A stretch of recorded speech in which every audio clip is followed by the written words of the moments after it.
Bon les amis, dans l'aventure de notre petit poulet qu'on va le cuire là ce week-end, on va essayer de se le faire.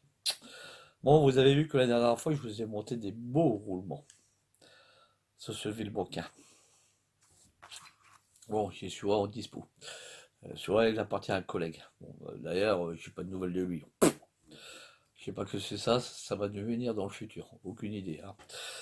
Bon, en tout cas, ça c'est pas à moi. Ça c'est à moi. Et je me suis un peu lâché dans mes aventures, comme vous avez vu, voilà. Je voulais vous faire des tutos de montage d'un moteur, que ça aurait dû être lui, mais en fin de compte, je vous sors d'autres tutos pour ça. Ça, c'est un vieux collector que j'ai, un vieux Villebrequin. Ne les jetez pas, hein, s'ils sont bons, gardez-les. Là, aujourd'hui, petit tuto, vraiment petit, hein, comme je vous ai dit, avant la grande cuisson du poulet au four, voilà, four familial, on va l'enfourner, mais avant, on va le préparer. Là, le truc que j'ai envie de vous montrer aujourd'hui, c'est faire la différence entre les vilebrequins gros cônes et petits cônes. On sait très bien que les gros cônes, c'est pour les allumages à rupteur. Et les petits cônes, c'est pour les allumages électroniques. Bon, on va regarder ensemble. Et ça, c'est pédagogique, c'est plus ludique pour vous, mes amis, que pour nous, les vieux professionnels. Nous, au premier coup de doigté, on voit tout de suite au regard, regarde-moi dans le blanc de mes yeux, ouais, ça c'est un gros cône, ça c'est un petit cône. Mais vous, les novices, vous ne le savez pas trop. Bon, bah là, moi, je vais vous expliquer comment les dissocier, tout simplement au premier regard. Voilà, moi, dans les yeux, oh, t'as des beaux yeux, tu sais. Waouh. Bon, là, on va regarder. Et on va faire un petit comparo, tranquille biloute. Et comme ça, le vieux va vous donner encore une astuce. Voilà, tout simplement. Tranquille, non? Hein. Bon, là, on va prendre mon vieux Tata Hauser, qui date du siècle dernier. Regardez bien comment il est le cône d'allumage. Là, sa conicité. Déjà. Ensuite, regardez bien comment ça se finit. Ici. Ne vous inquiétez pas, sur les nouvelles générations de Villebrequin, les mecs, ils ont copié le même système. Ne va pas chercher Pierre-Paul ou Jacques, le Villebrequin à 100 000 euros. Non, non. Ils ont tous copié le même système, hein. Voilà, regardez bien. Bon, celui-là, vous savez très bien, c'est ancienne génération, il n'a pas de clavette, hein. Ça, c'est bon vieux collector, il a plus de 40 ans d'âge. Là, regardez sur celui-là. Regardez bien les codes. Les codes sont pas pareils. À partir d'ici, si vous voyez à mon niveau de mon pouce, il y a une soie ici. On va tomber sur la soie du roulement, évidemment. Bah là, on part en flèche.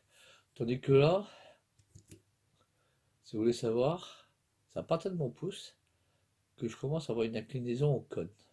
Donc les cônes ne sont pas pareils. L'inclinaison de cône n'est pas pareille. Là, en bout de filet, regardez bien l'épaisseur du bout de filet. Il est beaucoup plus petit. C'est pour ça que lui, on l'appelle le gros cône. Là, c'est beaucoup plus gros à cette hauteur, comparé à son petit frère qui est beaucoup, beaucoup plus fin. Ah ouais, sur le gros cône, tiens, je vais prendre mon pied à couler, ce Made in China. Là, en bout d'arbre, avant le filet, je tombe sur. Hop, enfin, bah, il faudrait peut-être que je le mette à zéro. Oui, le vieux, mais le à zéro. Mon pied à couler, ce Made in China. Et là, on va le mesurer.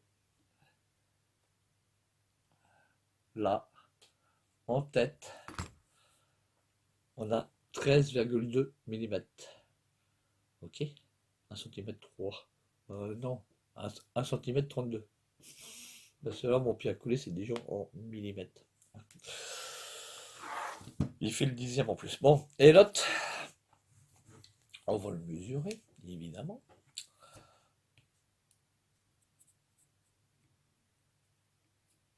Alors là, il faut que ça soit pile poil au ras du cul. Hop, 11,5. Vous voyez, ils n'ont pas les mêmes diamètres. Entre ça et ça, il y a une différence. Voilà. Autrement, les portées de filet sont pareilles, hein. Les longueurs de filet jusqu'au cône, on va les mesurer tout de suite, hein. Bon, c'est intéressant, hein. Là, on fait un peu de métrologie, les gars. Hop. Là, on a une portée de filet pour le gros cône, de 14,4. Et son petit frère, la copie là, on a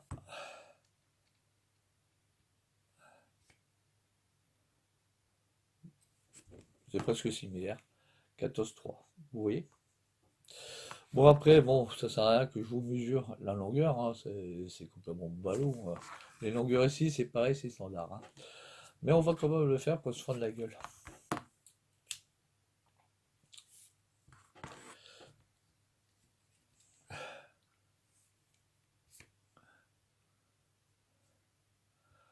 Là, on a une portée de 70,02. Non, 70,2. Ok? Bon, là, c'est chiant parce que j'ai mon roulement. Ah, oui, ça va être très très chiant, monsieur.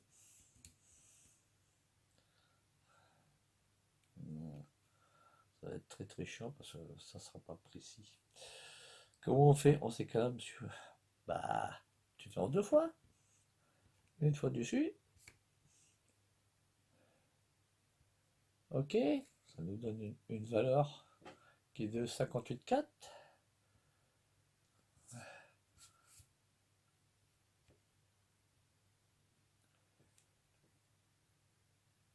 Et 12. Ah, t'additionnes, ça sera 72. Pareil, les mêmes longueurs.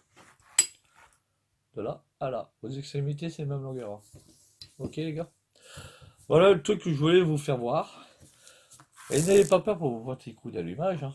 Il peut très bien se monter en standard sur les gros codes, hein, sur les gros codes, comme sur les petits codes. Voilà, tout simplement. C'est Babsy Crew, hein. Ok? Ben voilà la différence que je voulais vous faire voir là sur une petite vidéo, hein, qui va pas peser lourd, hein. Il y en a certains qui n'ont rien à foutre. Mais là, c'est plus pour les novices, comme je vous ai dit, hein, c'est ludique, c'est pour qu'ils comprennent quelle est la différence entre un gros cône et un petit cône. Les différences. Voilà, tout simplement, mes amis. Généralement, sur les gros cônes, on les trouvait plutôt sur des allumages à hauteur. Et quand ils avaient commencé à sortir les allumages électroniques, bah, ils avaient fait en petit cône. Voilà. Donc avec les capteurs.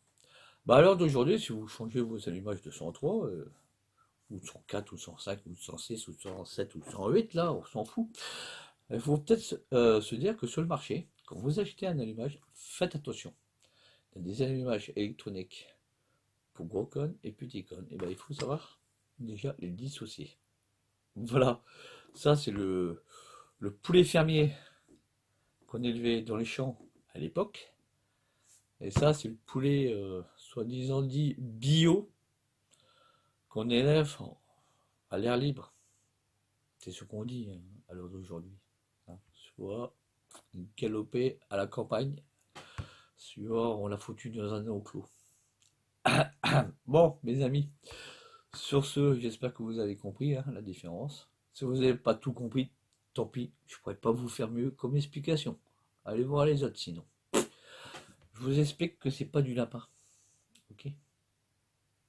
Déjà. Ah, Mr. Rabbit, t'as l'air d'être bien calme actuellement. Parce qu'il n'aime pas le poulet, c'est pour ça. Bon, mes amis, je vous dis à plus. Gros bisous. Et j'espère que vous avez compris. Si vous n'avez pas compris, hein, me posez pas des questions à la con comme certains, hein. Comme il y en a un qui m'a laissé un commentaire. Et si on n'a pas de fort, comment on fait? Je lui ai répondu, question à la con. Question à la con, réponse à la con. Tout con, tout bête. Allez, mes amis. Tchuls, à plus, je compte sur vous. Bisous et Prochaine vidéo, ça sera le poulet. Comment on va se le farcir sur. Je crois que vous m'avez demandé des frites, hein. Mais là, les frites, il va falloir qu'on s'y les épluche, les gars, hein.